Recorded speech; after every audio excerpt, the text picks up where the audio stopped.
रुक्मिणी एक अनसुनी योगिनी।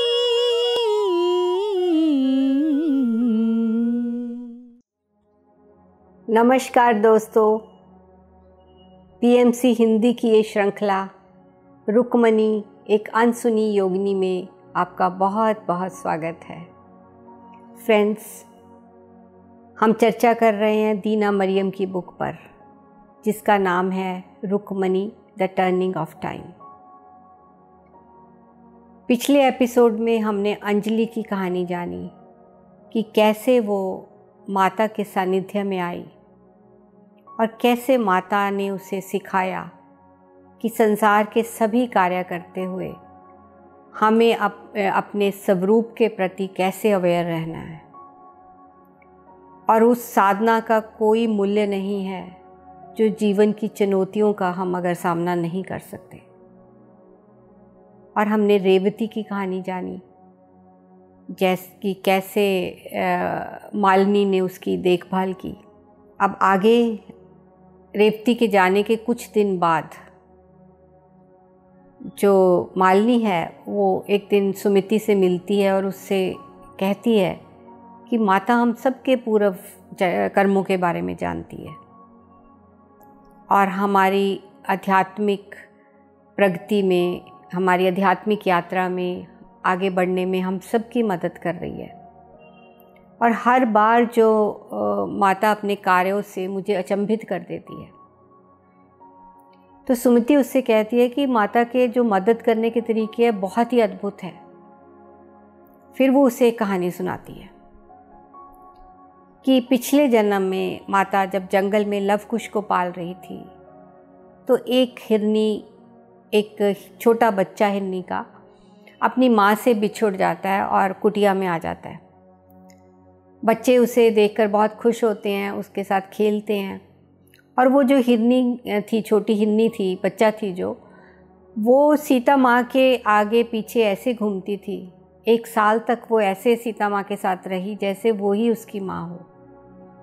और 1 साल बाद फिर वो अचानक जंगल में गायब हो जाती है।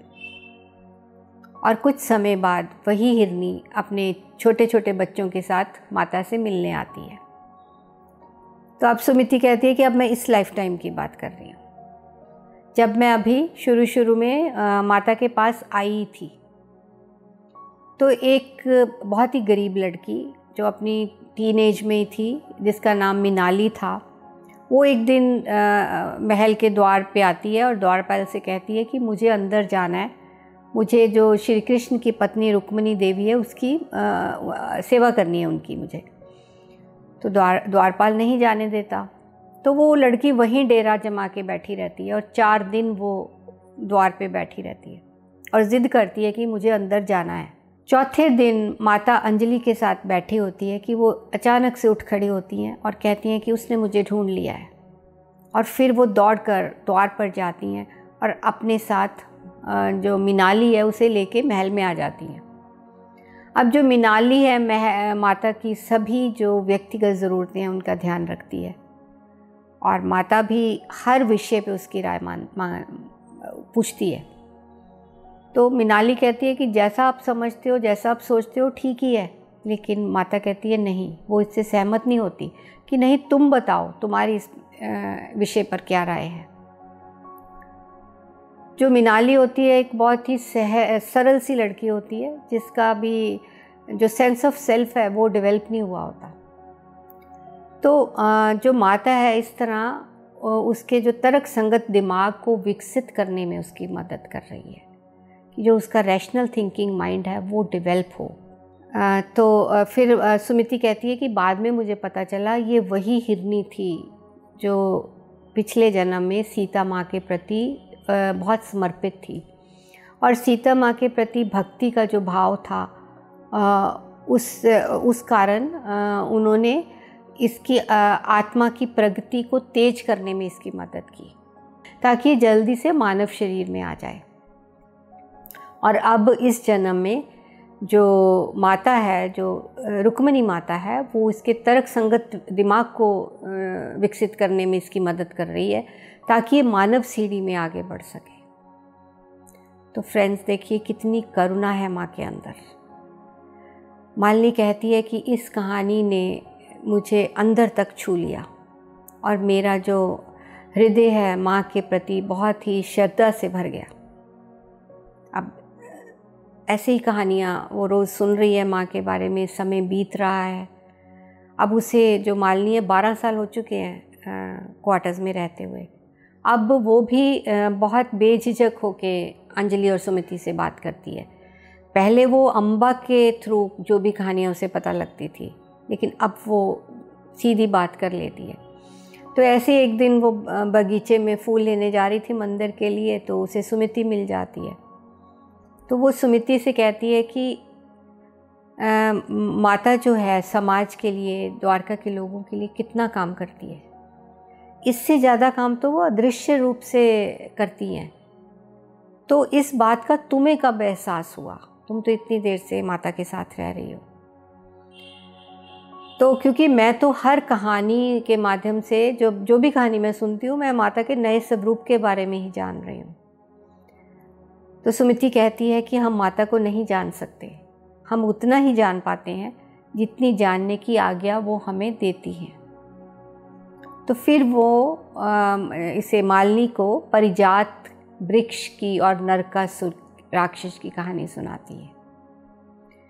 फ्रेंड्स, जैसे कि हम जानती हैं श्री कृष्ण की 8 रानियाँ थी। सभी रानियाँ माता से बहुत स्नेह करती थी, उनका सम्मान करती थी, सिवाय की सत्यभामा के, क्योंकि कहीं ना कहीं वो माता से अपनी तुलना करती थी और ईर्ष्या भी करती थी कि श्री कृष्ण जो है माता से ज़्यादा स्नेह रखते हैं और माता को कोई रोक टोक नहीं है, वो कहीं भी आ जा सकती है और वो उसके माता के किसी भी फैसले में कोई दखल भी नहीं देते। तो फिर वो जो सुमिति है, इसी संदर्भ में जो उसकी ईर्ष्या है, वो एक ये कहानी सुनाती है, सत्यभामा की जो ईर्ष्या है, कि वो कहती है कि मालिनी, आज मैं जो तुम्हें बताने जा रही हूँ, जो भाषा और शब्द है उसके साथ न्याय नहीं कर सकते।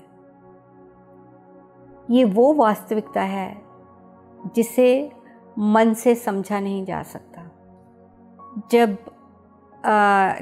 जो विशाल चेतना है उसके अनंत सागर का मंथन हो रहा था, जिसे हम क्षीर सागर भी कहते हैं, तो जब पहली बार उसमें गतिशीलता आती है तो एक विचार पैदा होता है। उस विचार से के बाद आती है अभिव्यक्ति, यानी कि सबसे पहले उस गतिशीलता से विचार पैदा हुआ और विचार के बाद उसकी अभिव्यक्ति हुई, थॉट से मैनिफेस्टेशन हुई। जैसा कि हम सभी जानते हैं कि संकल्प से ही सृष्टि की रचना होती है, यहाँ वो बात हो रही है। तो जब पहली बार अभिव्यक्ति जो हुई वो हुई कॉजल रेलम की, कारण क्षेत्र की। ये भेद की तरफ पहला कदम था। इसी भेद से फिर समय और काल के कॉन्सेप्ट का निर्माण होता है। मतलब इससे पहले जो टाइम एंड स्पेस वो नहीं था। फिर डिफरेंट रेलम्स बनते चले गए, क्योंकि अलग अलग प्राणी थे, वो चेतना के अलग अलग स्तर पर थे, तो उन सब के लिए उनकी चेतना के हिसाब से अलग अलग जो है रेलम्स बनते गए। तो फिर विचार आया वृक्ष पैदा करने का। तो जो सबसे पहली उसकी अभिव्यक्ति थी वो था परिजात वृक्ष, और उसके बाद ब्रह्मांड में जितने भी वृक्ष है वो सब बने। सुमिति कहती है कि मैंने सुना है कि जो ये परिजात वृक्ष के एक शाखा की चौड़ाई इतनी होती है कि वो भव्य एक महल है उससे भी ज़्यादा होती है। तो इस वृक्ष के का जो एक फूल है, एक दिन इंद्रदेव लेकर आए और उन्होंने रुक्मणी माता की गोद में उसे गिरा दिया, ये कहते हुए कि ये जो फूल है आपके पति की तरफ से आपको उपहार में दिया गया है। माता ने मुस्कुराते हुए इंद्रदेव की तरफ देखा और समझ गई कि श्री कृष्ण क्या लीला करने वाले हैं। फ्रेंड्स, इस बुक में जगह जगह ये बात बताई गई है कि जो श्री कृष्ण और रुक्मिणी है वो दो नहीं एक हैं। उन दोनों के माइंड जो है एक दूसरे के साथ है ट्यून्ड है। जो एक का सोच होती है वही दूसरे की सोच होती है, मतलब विचारों से वो एक दूसरे के संपर्क में रहते हैं। तो माता ये फूल लेकर भवानी के मंदिर में जाती है उन्हें अर्पण करने। तो रास्ते में उन्हें श्री कृष्ण और सत्यभामा मिलते हैं जो कि मंदिर से लौट रहे होते हैं। तो जब सत्यभामा माता के हाथ में ये भव्य फूल देखती है तो वो पूछती है कि ये आपको कहाँ से मिला। तो माता कहती है मुस्कुराते हुए कि ये मेरी पति ने की तरफ से मुझे उपहार में दिया गया है।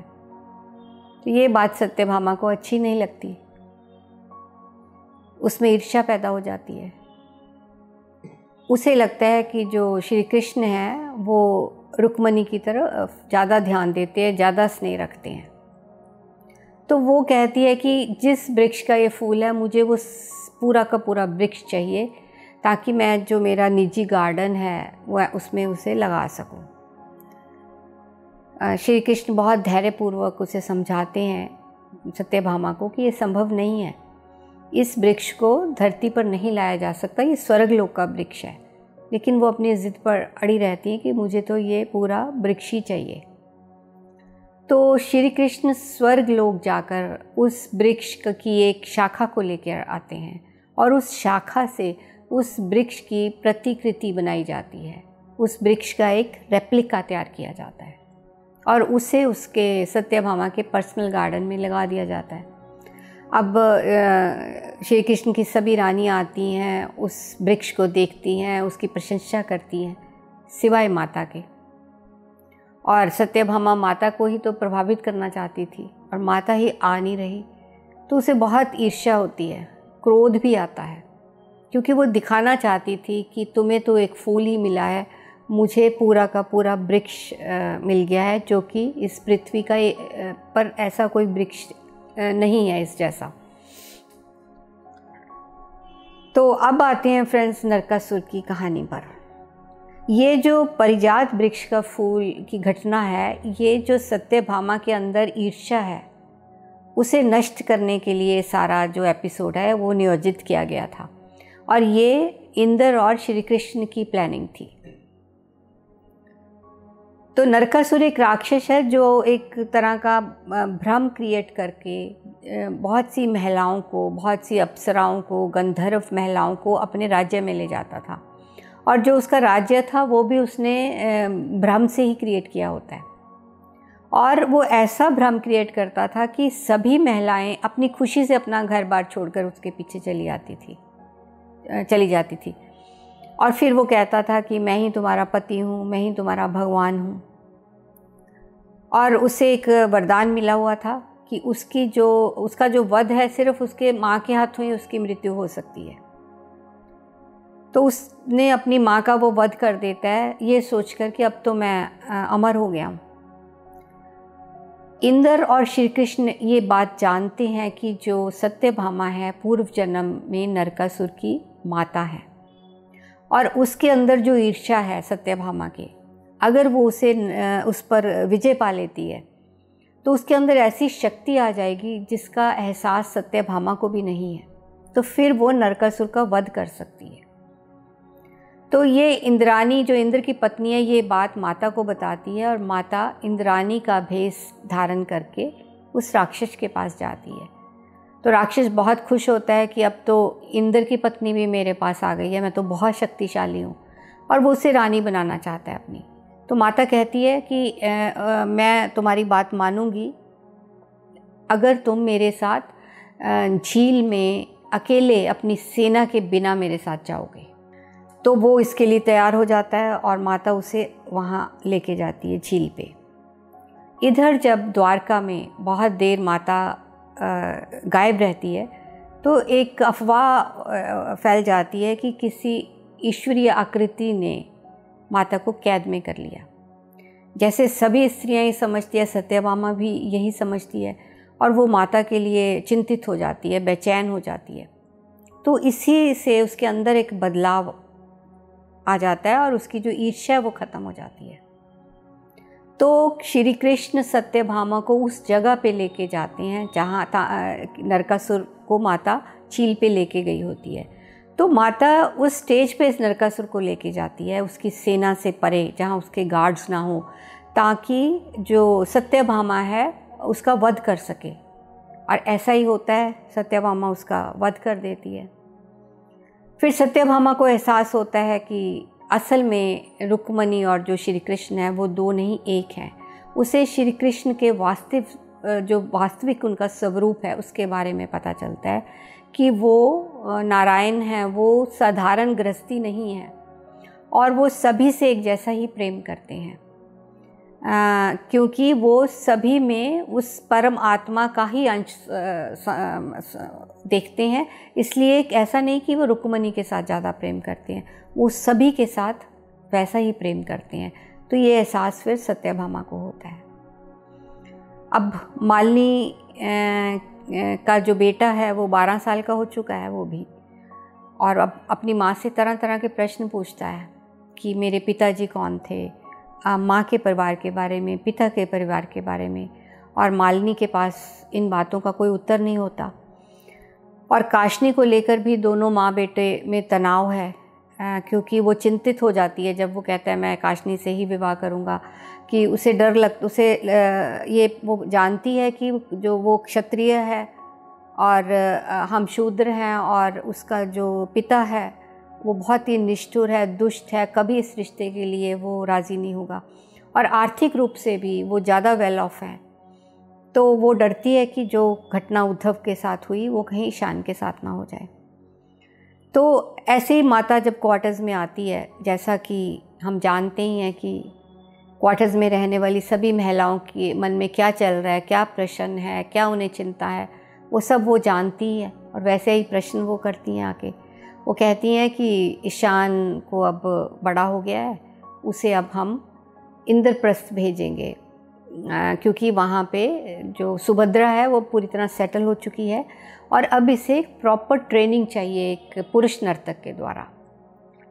और सर्वश्रेष्ठ जो नृत्यकार हैं, कलाकार हैं, अब इंद्रप्रस्थ में आकर बस रहे हैं। और मैंने एक अधेड़ कपल को वहाँ पे चूज़ किया है जो ईशान को ट्रेनिंग देंगे, और वो बहुत उत्सुक है ईशान को ट्रेनिंग देने के लिए। तो मालिनी पूछती है कि क्या मैं भी ईशान के साथ जाऊं इंद्रप्रस्थ? तो माता कहती है कि नहीं, अभी तुम्हें यहाँ पे कुछ काम करने हैं, कुछ देर बाद तुम वहाँ पे जाओगी। और माता कहती है कि अब तुम ईशान को उसके पिता के बारे में भी बताओ, और ये भी बताओ कि तुम क्वार्टर से बाहर क्यों नहीं जा सकती। उसे हर बात बताने की ज़रूरत नहीं है। तो फिर थोड़ी देर बाद ईशान चला जाता है। अब उसमें मालिनी में बहुत खालीपन आ गया है, क्योंकि अम्बा भी बहुत कम आती है, उसका पति द्वारका में ही ज़्यादा समय व्यतीत करता है, तो वो नहीं आ पाती। तो एक दिन मालिनी को एक संदेशा मिलता है कि कोई महल के द्वार पर तुम्हारा इंतज़ार कर रहा है। हैरान हो जाती है ये कि मेरा इंतज़ार कौन करेगा। वहाँ जाकर देखती है तो वहाँ अभिषेक होता है, इसका भाई। अभिषेक इसे देखते ही गले से लगा लेता है। अब मालिनी कहती है कि मैं थोड़ा पीछे हट जाती हूँ, मुझे समझ नहीं आ रहा था कि जिस भाई को मैंने 25 साल तक नहीं देखा, मैं उससे कैसे मिलूँ। अभिषेक हम तालाब के पास बैठ जाते हैं। अभिषेक अपने पूरे सब जीवन की बातें शेयर करता है, और मैं भी उसे बताती हूँ कि कैसे मैं और उद्धव भाग गए थे, फिर उद्धव की हत्या हो जाती है, फिर हमारा बेटा ईशान है जो कि अब इंद्रप्रस्थ में नृत्य की ट्रेनिंग ले रहा है। तो अभिषेक कहता है कि मैं बहुत खुश हूँ, तुम सुरक्षित हो और माता की छत्र छाया में हो। फिर वो कहता है कि मालिनी, मैं जानता हूँ माँ को अभी तक माफ़ नहीं किया, लेकिन उस वक़्त जो माँ की परिस्थिति थी, उनके पास भागने के अलावा कोई चारा नहीं था। जो महेंद्र था माँ के साथ बहुत दुर्व्यवहार करता था, और उसका दबदबा इतना था कि पिताजी कुछ कह नहीं पाते थे। तो मोहित ये सब बात जानता था और माँ से सच्चा प्यार करता था। तो इस सब के बाद भी वो माँ के साथ विवाह करने को तैयार था। तो इसलिए माँ हमें छोड़कर उसके साथ चली गई। लेकिन मालिनी के मन में अभी भी माँ के प्रति गुस्सा है अपनी। फिर वो पिता के बारे में पूछती है तो अभिषेक कहता है कि ज़िंदा है, लेकिन तुम मिलने मत जाना, क्योंकि जो महेंद्र और उसके बेटे अभी भी बदले की, घृणा की भावना से भरे हुए हैं।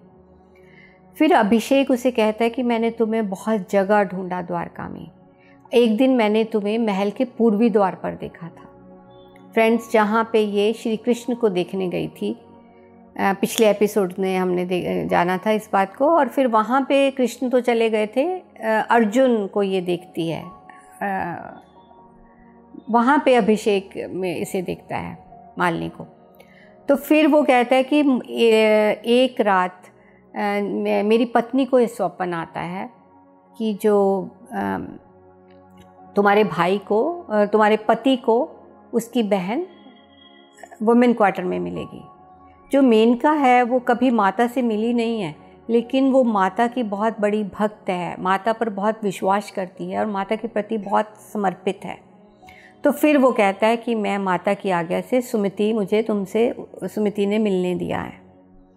और वो कहता है कि द्वारका में जो लोग हैं माता से बहुत नाराज़ हैं, क्योंकि माता उन परंपराओं को तोड़ रही है जिसका अब समाज को कोई फ़ायदा नहीं है। अभिषेक कहता है कि उन परंपराओं को तोड़ देने में ही भलाई है जिनका हमें कोई अब फ़ायदा नहीं होता। फिर जो ये अपनी पत्नी के बारे में बता दिया, फिर उसने वो अभिषेक से मालिनी उसके माता पिता के बारे में पूछती है। तो वो कहता है कि मेरे माता पिता की मृत्यु तो बहुत, जब मैं बचपन में तभी हो गई थी। ये महेंद्र की ही चाल थी मुझे तुमसे दूर करने के लिए। उसने मेरे माता पिता के बहुत दूर के रिश्तेदार को खोजा और मुझे उनके पास भेज दिया। तो अभिषेक कहता है कि उस दिन मैं एक दिन जल्दी घर आ गया था, तो मैंने रंगे हाथों महेंद्र को माँ के साथ दुर्व्यवहार करते पकड़ लिया था। उसने माँ के साथ बलात्कार किया था।